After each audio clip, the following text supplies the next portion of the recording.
So on behalf of TIAC45, I thank all the collaborating organizations for their tremendous support.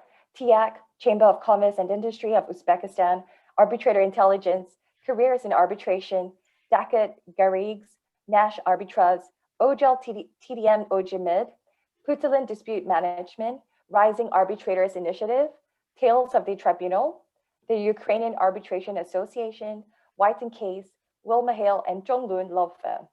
We look forward to building a meaningful collaboration with all of you in this transformative journey. To kickstart today's program, it is a delight for me to first introduce Ms. Diana Bezakova.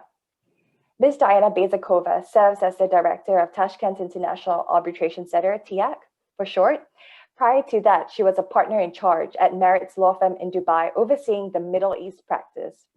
She acted as arbitrator and counsel in international arbitrations with an aggregate value of several $billion under various institutional arbitration rules, including DIAC, ICC, SCC, ADCCAC. Most recently, in September 2020, Diana was appointed to the panel of arbitrators of the ICSID Arbitration Center, which is an international arbitration institution for the settlement of disputes arising between states and foreign investors. I now give the floor to Diana. Diana, please. Thank you very much, Kirsten. Good morning, good afternoon, and good evening, distinguished colleagues and participants of today's launch event. I am absolutely elated to welcome you all on this historic occasion. For the first time in history of Uzbekistan, TIAC, a leading international arbitral institution in the CIS region, which was established in 2018 in accordance with best industry practices and international standards, and catering primarily to the users from the CIS region, is launching TIAC45, a young group of international arbitration practitioners and trailblazers who will not only advocate for diversity in international arbitration, but will also take practical and gaugeable measures for these diversity appeal to materialize.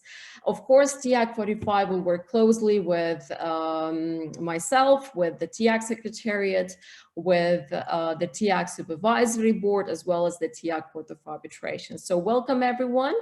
The launch today will be not only about TIAC45. So during my presentation, I will be revealing 5 irresistible reasons why you should choose TIAC to administer your next arbitration.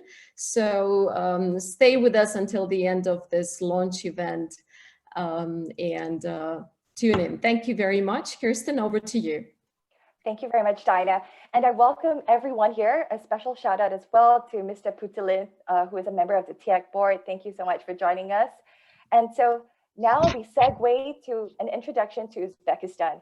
I would like to now introduce Olga Kim, Vice Chair of TIAC45, to share her views and key updates on Uzbekistan. Olga is an arbitration lawyer currently based in Geneva, Switzerland, and is Tribunal Secretary to arbitrator Mr. Pierre Tessier. Olga, please.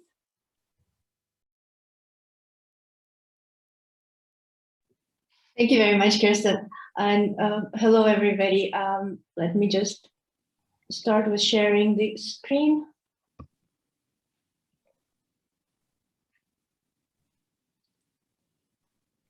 So thank you very much and welcome to everybody to this launch event. Today, I was honored with the task to start this webinar with a presentation on Uzbekistan. I have to admit it's not an easy task, because it's only recently that Uzbekistan has started generating quite a lot of world's attention. For example, in 2019, The Economist named Uzbekistan the country of the year. IMF and World Economic Forum ranked Uzbekistan as one of the fastest growing economies. And the touristic potential has been noticed by major tourism organizations and mass media. And now Uzbekistan is routinely included in the lists of top travel destinations.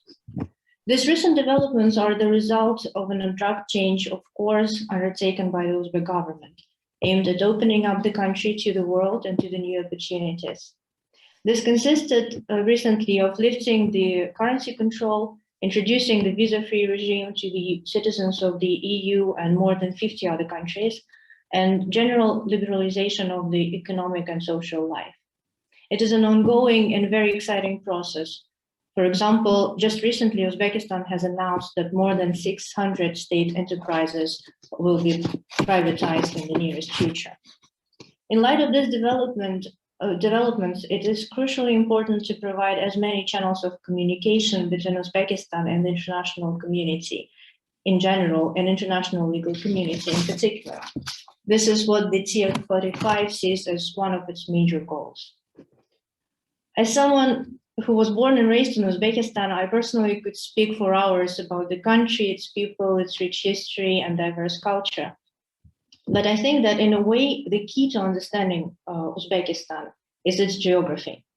I believe its unique geographical position has determined Uzbekistan's place in history and in a way defined its destiny and current identity. So, as I'm sure you all know, Uzbekistan is a former Soviet republic, which emerged as an independent state in 1991. But the first civilizations appeared here sometime in the first millennium BC on fertile lands between the two rivers, Amudarya and Sirdarya, or Transoxiana, as it was called by the ancient Greeks. This geographical position has been its blessing and a curse, as this territory has been conquered by the Persian Empire, Alexander the Great, the early Arab and Mongol expansions, and it was also a subject of the great game between the Russian and British empires in the 19th century. At the same time, this territory has benefited immensely from being exactly in the middle of trade routes between East and West, and in particular in the middle of the Silk Road, making the cities of Samarkand, Bukhara, and Khiva major centers for trade, economic, and cultural exchange. However, as we all know, with the exploration of maritime routes during the age of discovery, the Silk Road gradually lost its importance, and the landlocked territory of the modern Uzbekistan seemingly lost it as well. By the way, Uzbekistan is one of only two double landlocked countries in the world, which means that they are surrounded by landlocked countries, the other one being Liechtenstein. However, after 6 centuries, even 6 centuries later, now we can still see the impact of the Silk Road and the trade relations built thanks to it. This is a satellite photo taken at night, which shows the string of lights that follows the old Silk Road, proving that trade and commerce bring development and change landscape for centuries to come. And of course, the idea of reviving this historic Silk Road is at the basis of the Belt and Road Initiative to accelerate the economic integration of countries along the old routes. And Uzbekistan is a proud and active participant of this great initiative. So here we are in the center of Central Asia, in the very heart of it, at the crossroads of the world, with a territory as large as Sweden and 34.5 million of population, half of which constitutes an active workforce. Uzbekistan has an approximately 50% urbanization rate and one of the highest literacy rates in the world, which is close to 100%. Uzbekistan's GDP is approximately $60 billion and is proportionally balanced between agriculture, services, and industry. Le Figaro has recently reported that Uzbekistan was one of only 22 countries that avoided recession in 2020 due to the pandemic. However, obviously the impact of the COVID-19 pandemic on Uzbek economy remains significant, and the government has created the Uzbek Anti-Crisis Fund, 43% of which was allocated to the industrial sector. Uzbekistan traditionally remains one of the leading producers of cotton in the world, and it is rich with natural resources like gas, oil, coal, gold, uranium, copper. And it actively develops its infrastructure to match its resources. For example, Surgil project to build a liquefied natural gas facility in Uzbekistan attracted major investments and was recognized by the Project Finance International as the Project of the Year in 2013.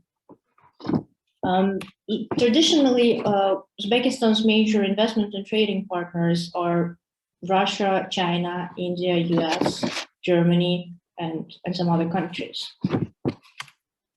So since 2016, Uzbekistan has been steadily growing in various ratings and doing business lists and establishing its reputation as a reliable and dynamic partner on the world scene. We at TIAC45 hope to contribute to this trend further. And in conclusion, I would like to thank you for your attention and interest in Uzbekistan and the TIAC45 initiative, and to use this opportunity to invite you to visit Uzbekistan in the nearest future. Thank you very much, and I'll be happy to take questions. Thank you, Olga, for the fascinating overview. We do look forward to visiting Uzbekistan soon. At this juncture, it's a delight to now invite Director Diana to share about TIAC, a leading arbitral institution in CIS and beyond. Diana, please. Thank you very much. My colleague Nader Malikov will now share my presentation. So without further delay, let me proceed to a very important part of today's agenda, and that is a very short briefing about TIAC. So when looking at the title of my presentation, you might think this is a very audacious promise. Show us what's in there. Number one. Next slide, please. Number one reason, TIAC doesn't charge its users an admin fee for TIAC administered arbitrations. So it's literally zero. And you might ask us a legitimate question: how do we survive? And before we move to answering this question, there is another important aspect that I wanted to emphasize, and that TIAC is a totally independent institution which doesn't receive any funding or financial support from the government. So in other words, myself or members of the TIAC Secretariat, for instance, do not get any salary from the government and or the Chamber of Commerce and Industry, which is the founding member of TIAC. So how do we cover our operational expenses? We generate income from the memberships, from the educational activities, and from the events we organize. But most importantly, our TIAC Court of Arbitration, or the body within TIAC, which is exclusively empowered to administer the cases in TIAC, or to decide on matters like arbitrator appointments, or decide on the arbitrator or jurisdictional challenges, is composed of members whose role in the court is rather honorary. And by the way, we're not really reinventing the wheel here, and rather, so to say, follow the industry's standards. So in other leading arbitral institutions, such as, for instance, the ICC Court of Arbitration, the members of the ICC Court also work on a pro bono basis, but unlike TIAC, those institutions charge their users an admin fee. In TIAC, it's zero. Isn't it enticing? Number two, we have the strictest no conflict rule. So what does that mean? We believe that we've probably gone a little bit further than we needed to go, but that was a strategic decision which we have made at the very beginning upon establishment of TIAC, and it was important for us to create an environment in order to exclude any possible situations with even far-fetched conflict of interest. So I need to say that this is not very common. And again, just for comparative purposes, institutions like the ICC Court, for instance, members of the ICC Court can still act as arbitrators under the ICC rules. Under TIAC, neither TIAC staff nor the TIAC Court of Arbitration members cannot act as arbitrators. Number three, we've got the most prestigious arbitrators on our panel. All our arbitrators are the most prominent representatives of the international arbitral community who have an outstanding record. So don't be surprised if you see that our list of arbitrators is possibly a replica of the panel of arbitrators of institutions like ICSID, the Permanent Court of Arbitration, or the ICC Court of Arbitration, or the LCIA, amongst others. But that's, we believe, to the benefit of our users, because they get the best of the best, but pay zero admin fee. Number 4.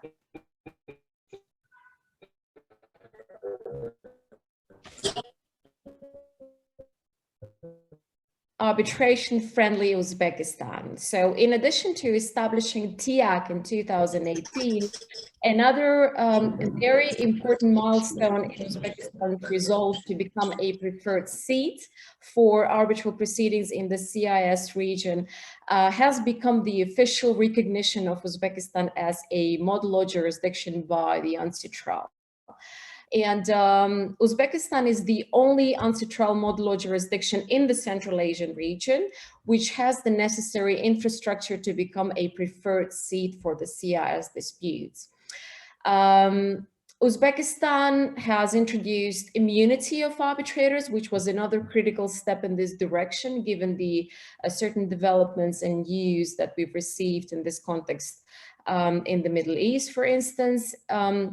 We have also managed to secure certain preferred rates with hotels, restaurants, entertainment venues, transportation companies for our users and arbitrators whenever they choose TIAC. If you're still not convinced, number 5.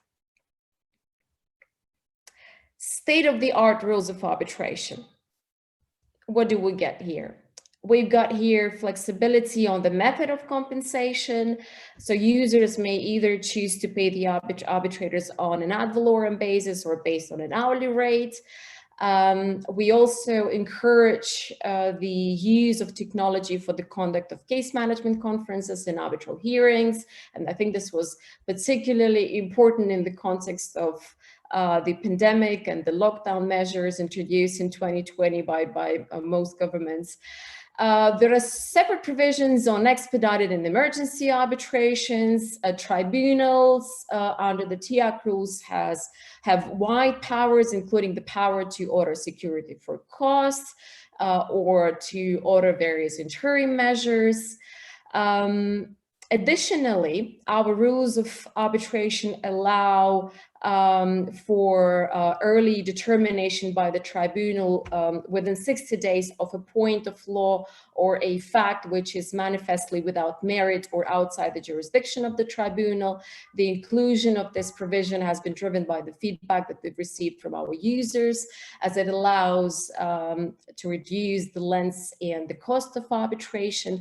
And last but not least, confidentiality provisions also extend to the very fact or to the existence of arbitration.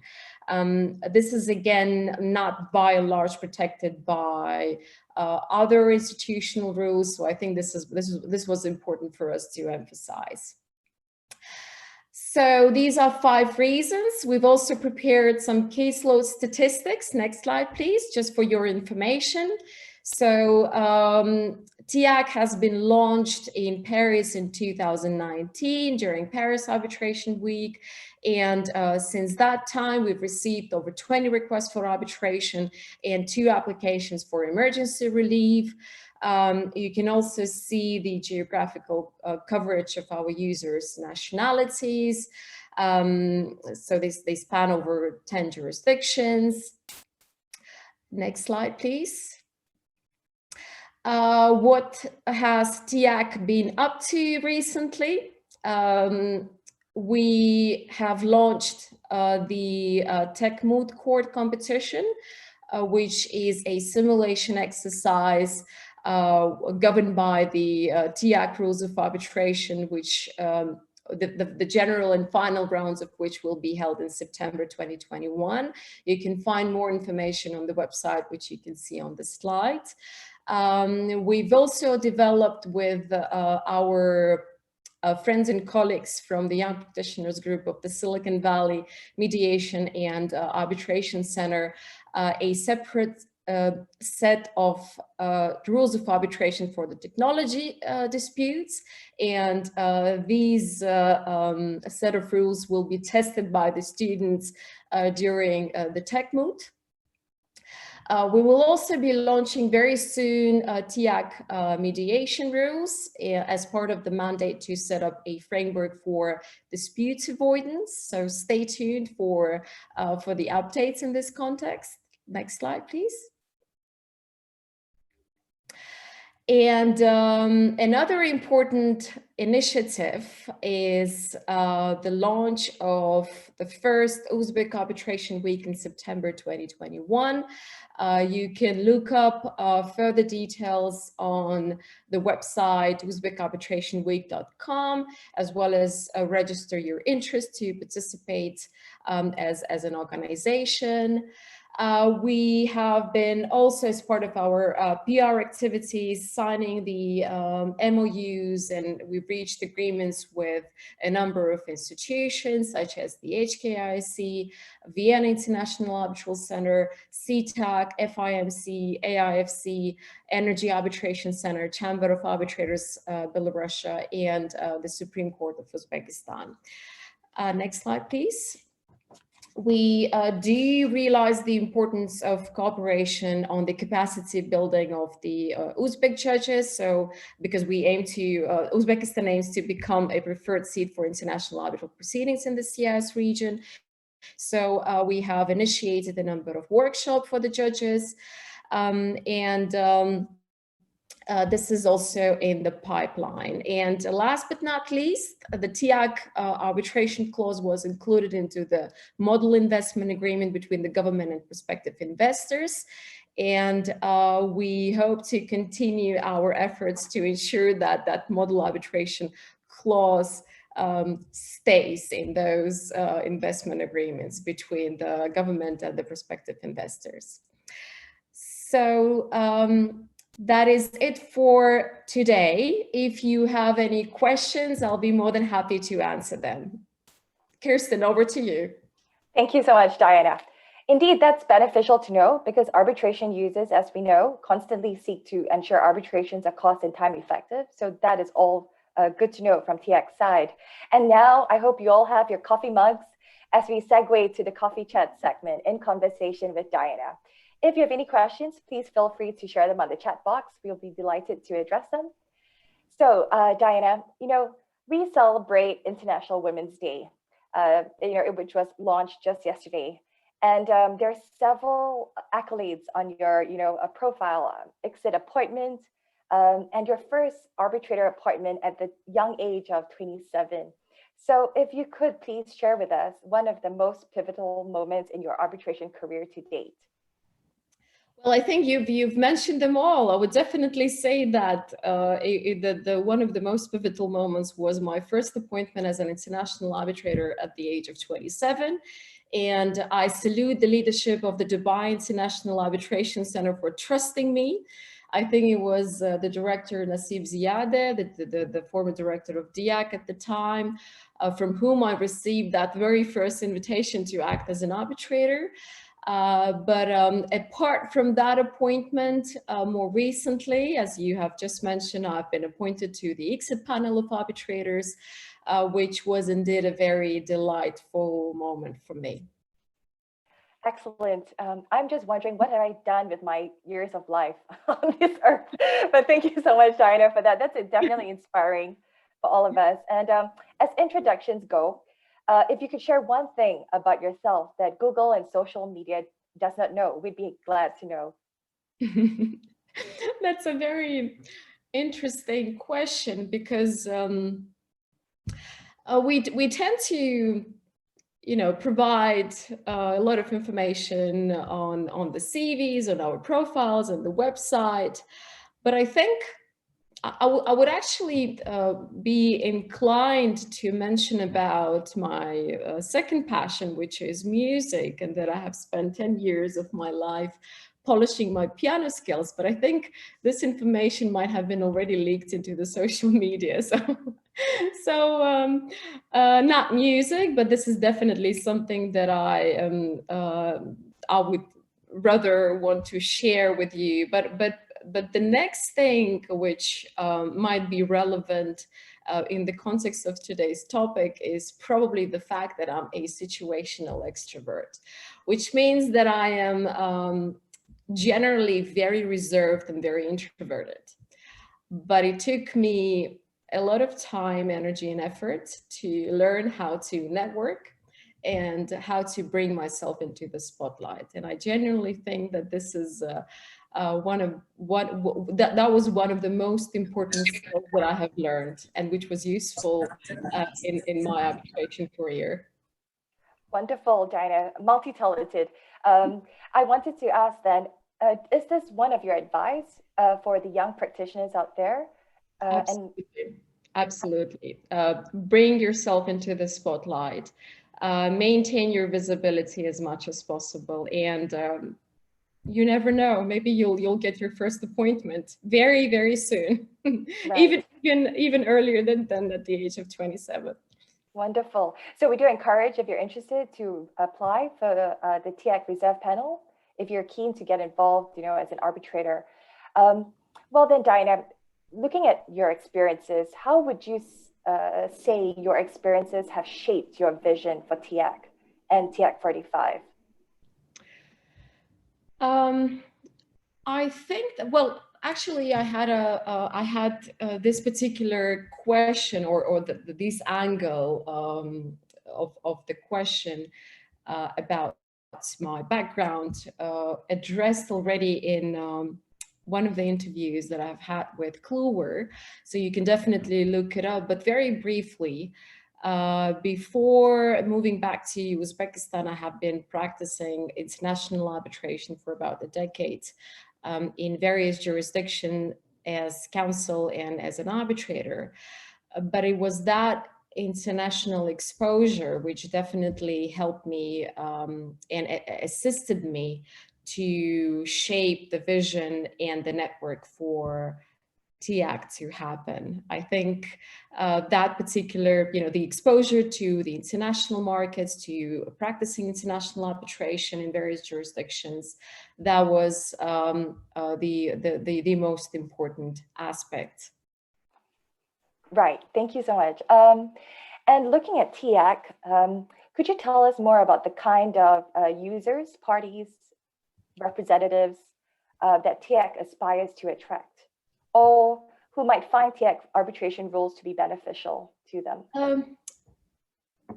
Yes, a very good question. Uzbekistan is definitely undergoing rapid transformation, and as my colleague Olga mentioned, a very large privatization program, and such very active economic investment and entrepreneurial activity would inevitably lead to certain differences and potentially disputes.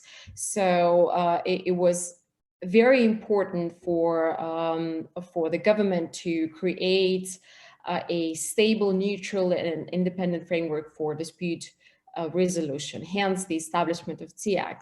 So given such exponential growth of Uzbekistan, of course, disputes with nexus to Uzbekistan, I would say that's a low-hanging fruit. So we definitely think that Uzbekistan-related disputes will be on our agenda, but apart from that, and as I mentioned in the beginning of my presentation, we aspire to attract users from a wider CIS region, and those 5 irresistible reasons why you should choose TIAC to administer your next arbitration might potentially help us in this direction.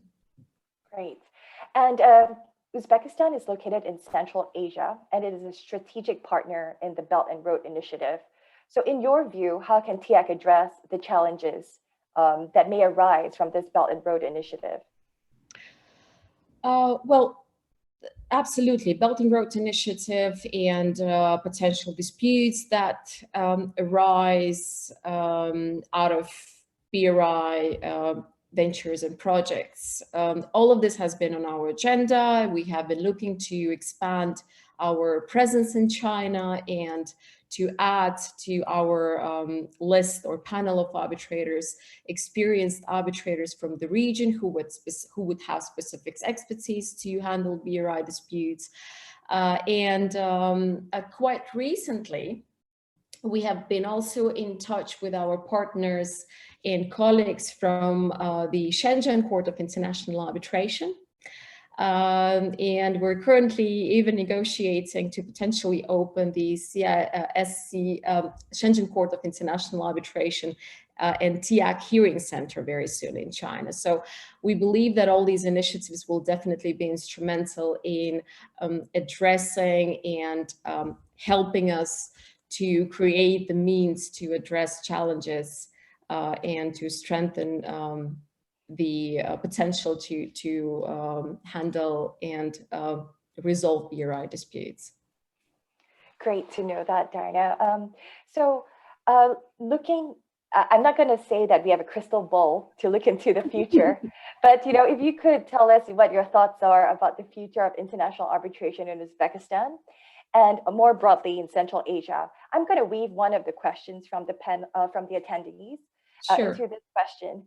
I know that Uzbekistan is a signatory to the New York Convention on the Enforcement of Awards 1958, but perhaps in line with this question about the future of arbitration developments, someone has asked, what can TIAC say about the prospect of enforcing awards that are rendered by TIAC?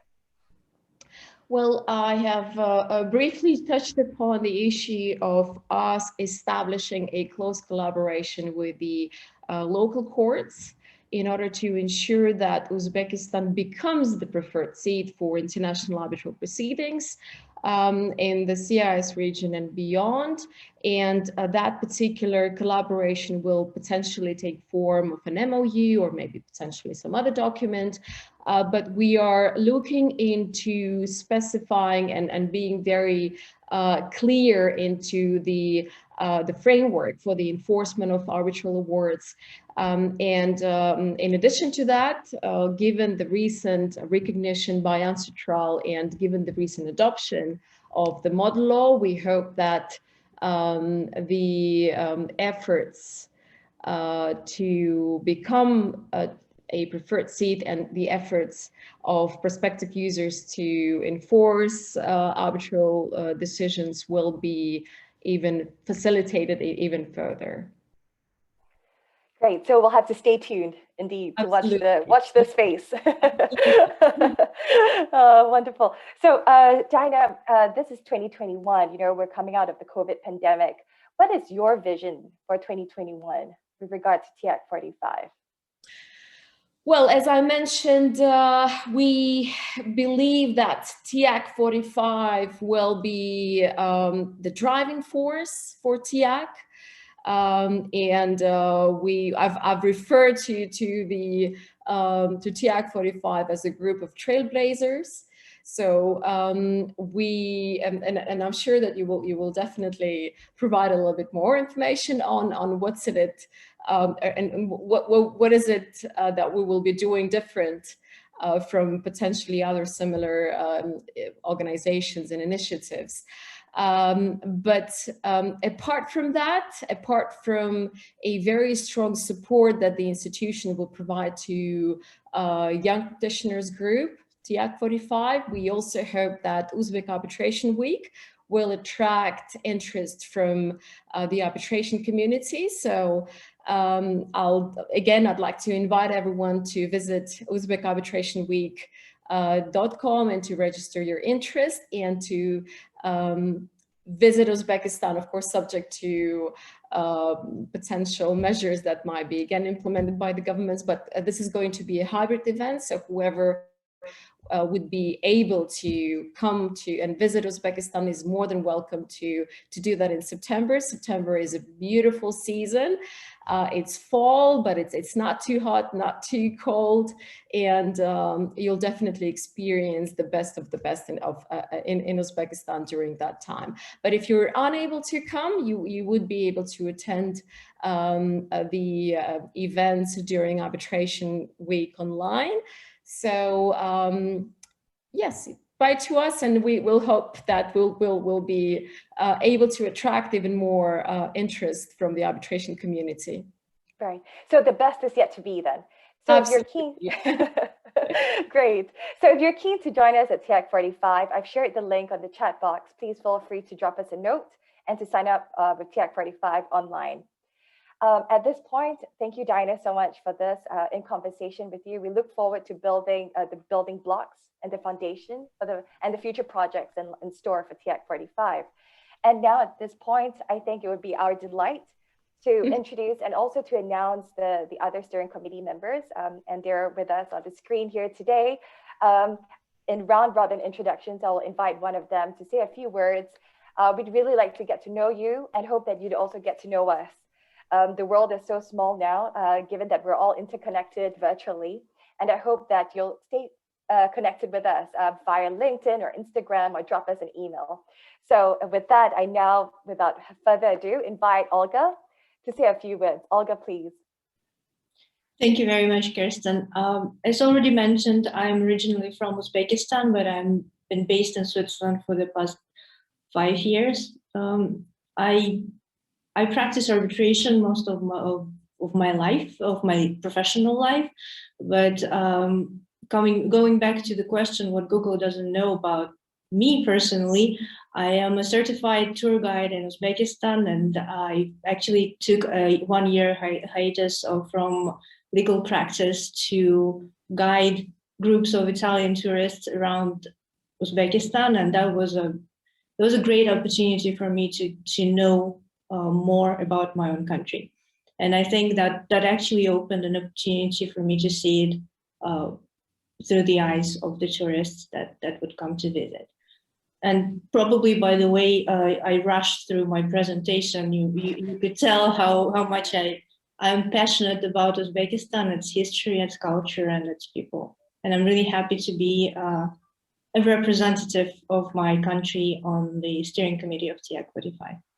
Thank you so much, Olga. We definitely need your advice when we visit Uzbekistan. So thank you, Olga. With that, I now turn over to Brian.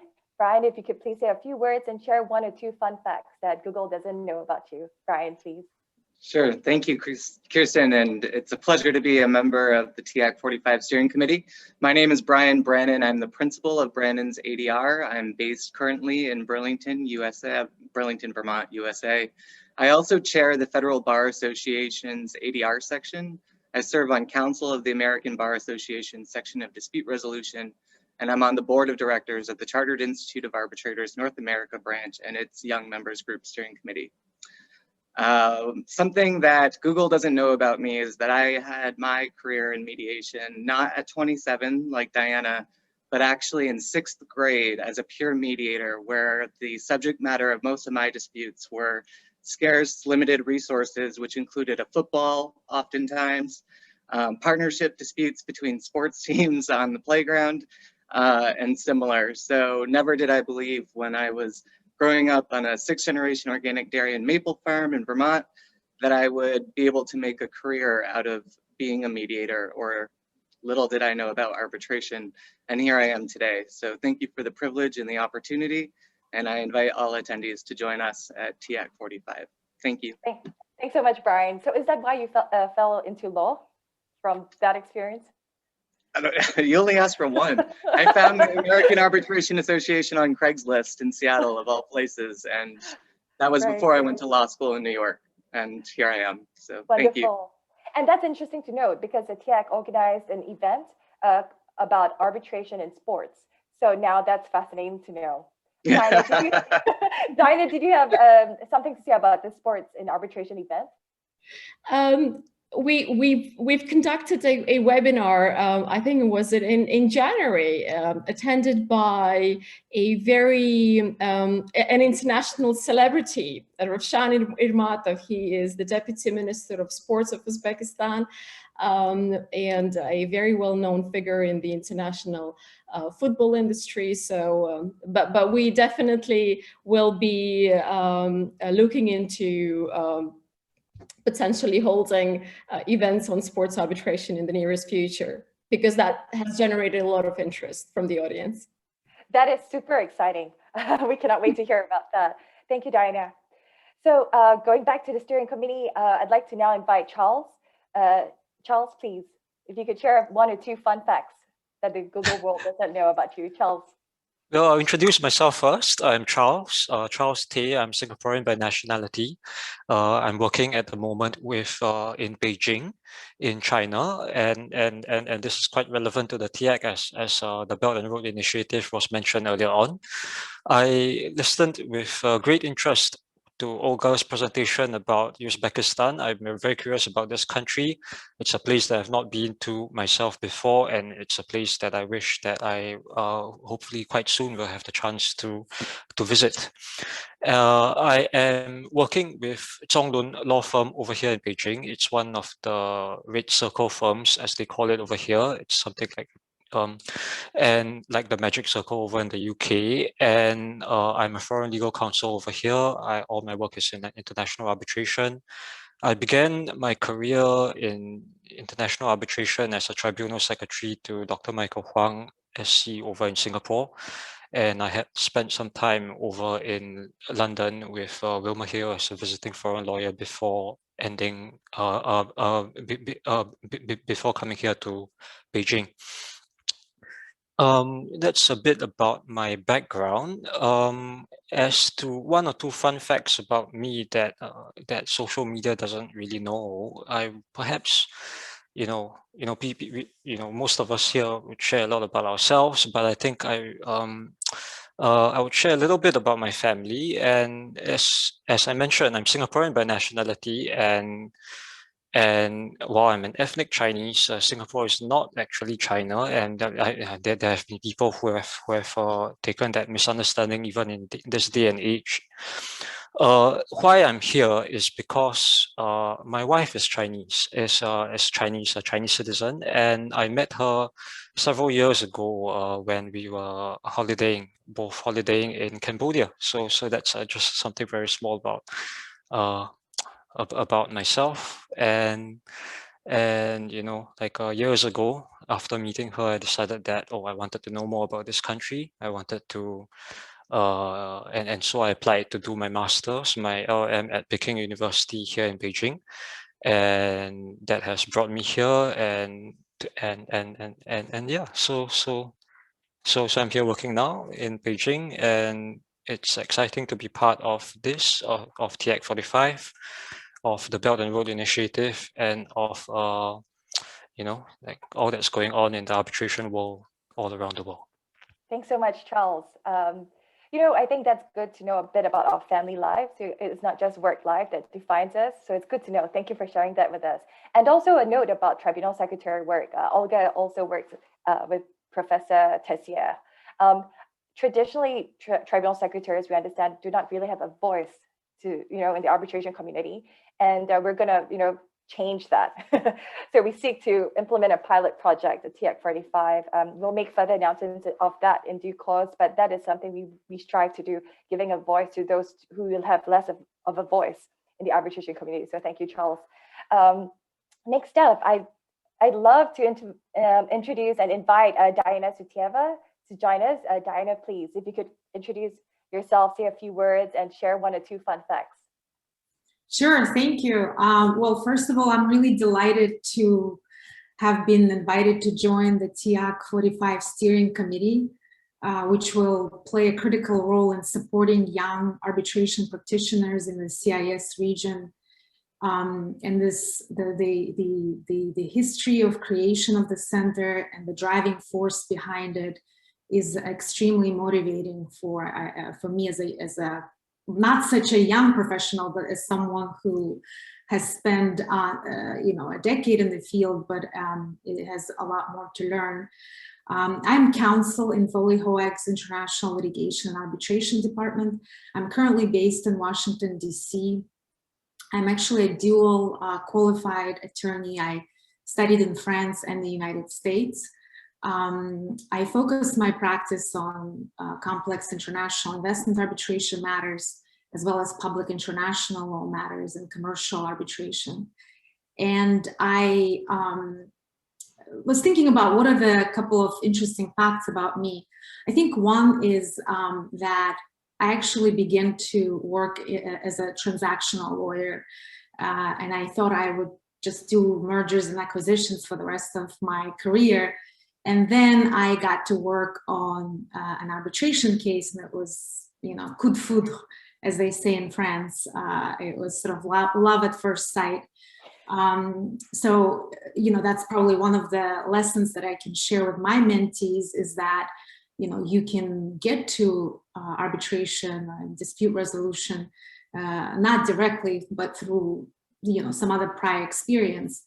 Another fact that probably you won't learn from social media, because I don't share pictures of my children, but I'm a mother of 2 girls who are, very central to my life and currently are the greatest motivating power in my life. And as a woman, I feel particular responsibility to do even better in what I do, because I owe my daughters to have a good example for them. So these are probably the 2 things I can share, but thank you so much. Thank you so much, Diana. I think in celebration of International Women's Day, that's particularly apt, and we celebrate that. Being a working mom, and we choose to challenge, right, the status quo. And in TIAC45, I hope you'll join us as we seek to be the change that we wish to see in the arbitration community. And with that, I now turn over to Orlando. Orlando, if you could please introduce yourself and say a few words and share fun facts about yourself. Orlando, please. Thank you so much, Kirsten, and thank you so much to everyone, in particular to the arbitral institution and to TIAC45. I feel very fortunate and very honored to be part of this incredible team. My name is Orlando Cabrera, and I'm a Mexican attorney working at Hogan Lovells, Mexico City office. But before I started working at the Miami office of the international practice of this law firm, I'm fellow of the Chartered Institute of Arbitrators, very active working with the North American branch of this institute. I'm also active with some arbitral institutions in Central and South America. I'm also associate to the Madrid Court of Arbitration and Young EK Events Coordinator. I studied law in Canada, Mexico, and the US.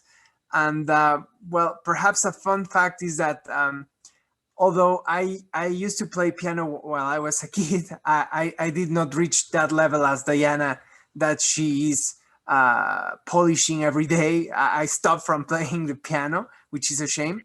And also I used to ride horses. Unfortunately, I stopped riding horses and practicing equitation and dressage by the time I started practicing law, not because of the practice was so demanding, but mainly because my horse passed away.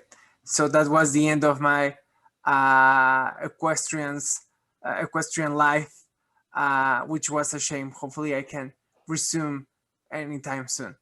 And that's it. Thanks, Orlando. Well, I think it's like riding a bike, right? You never lose your equestrian skills. Hopefully, let's see. Great. So last but not least, I now turn it over to Jan. Jan Kalish, if you could say a few words to introduce yourself and share 1 or 2 fun facts. Jan, please. Thanks so much, Kirsten. Thanks so much, Diana, and to the whole TIAC for making this happen. It's a great privilege to be a part of this initiative, and I'm very thrilled of what is ahead of us and what we shall do in the nearest future. So I'm Jan. I'm counsel with a Russian law firm, Rybak & Gersunin and Partners, or RGP. We are quite a fresh law firm. Our firm was established in 2018 in September, so we're a couple of months older than TIAC, but basically we're peers, I guess. And our firm has already become a local leader. We are top company by revenue, one of the top companies by revenue. We are rated by Lawyer Europe, highly commended. So it's very energizing to be a part of something new, something fresh, and I hope that this energy will also spill over to TIAC45. I've devoted my entire career to international litigation and arbitration. So I've done LCIA, SEC, ICC, and other arbitrations for my entire life, but also some international litigations in the region of England and the BVI in Cyprus. So basically that's what my life is. But apart from that, I also have a PhD degree in political science, and I've spent five years of trying to accommodate my legal work with this scientific work. It wasn't easy, but still I have that. My dissertation is about Eurasian integration, so that's another reason why I'm so interested in developing connections with former Soviet Union countries and such developing very energetic, dynamic countries as Uzbekistan, and it's a great chance for myself to sort of combine my passion for integration and my passion for arbitration via this initiative. And so about fan facts, I'm pretty much convinced that Google knows everything about us, but still I think that it might not know that I'm dreaming of writing a fantasy book that will be better than Tolkien's one. And maybe my another passion is rock climbing. I got into it a year ago. Unfortunately, COVID ruined my progress entirely, and I've lost it, but hopefully I will resume soon, and sometime soon I will even be able to actually climb real rocks, not the indoors climbing walls. So that's it. Thank you very much. Thank you, Jan. It's a pleasure to hear from all of you. I just want to say that, as you can see, we are a very international group. We are diverse and inclusive. In fact, put together, I think we speak more than 10 languages in this group. We're calling in from 10 different jurisdictions in different time zones, and we have different skill sets. We are also involved in different institutions, and I think I can pay tribute to Gary Bourne when he says, he fosters cross-institutional collaboration, and I think this is what we have achieved, and we will continue to work on this to keep it as diverse, inclusive, and representative. We are not at the end of TIAC45. If you're interested to take part in our activities, we welcome you to write to us. We would love to work with you and explore how we can develop. We started with a clean slate, but the sky is the limit. Of course, within limits, as I now look at Diana, Director Diana, who will be our supervisor and who will be able to guide us through the process and in conjunction with the TIAC board and the court members. And with that, I think I would like to share some of the pilot projects that we're considering. It's all still preliminary, but we do welcome you to join us for the Uzbek Arbitration Week. If you would like to get involved with the planning and the activities, we welcome you to write to us. We also seek to develop some toolkits that could assist the TIAC court and board members in facilitating the processes at TIAC. We also want to give a voice to tribunal secretaries. And this is something we're continuing to explore and develop, so please stay tuned. We are also welcoming young arbitrators to join the TIAC Reserve Panel. As ICSID arbitrator Rose Ramos says, being on the list is just the first step. You have to be invited to the dance. So this is something we strive and keep in mind as we develop TIAC45 this year and for this term. At this juncture, I'd like to probably invite Diana, Director Diana, to join me as we welcome questions from the attendees. Are there any questions that you would like us to address? We'd be happy to know. If there are any questions, please feel free to share it on the chat box.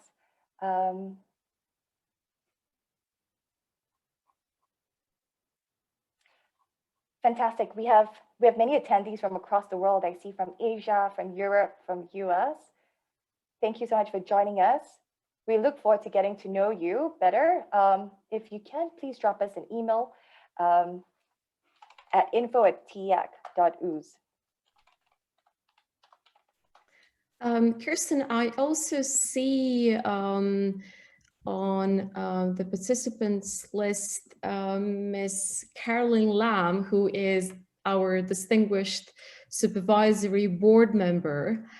Maybe we can invite Carolyn to just say a few words about. Not because the economy doesn't reopen, but. Thank you so much, Diana, and everyone for an excellent presentation. Very interesting to learn about all of the energy and interest from the new young group you've recruited. They're fabulous. I think the Tashkent Center has made tremendous progress from its creation until now, and it really can be the place that so many in Central Asia look to and the world beyond for dispute resolution.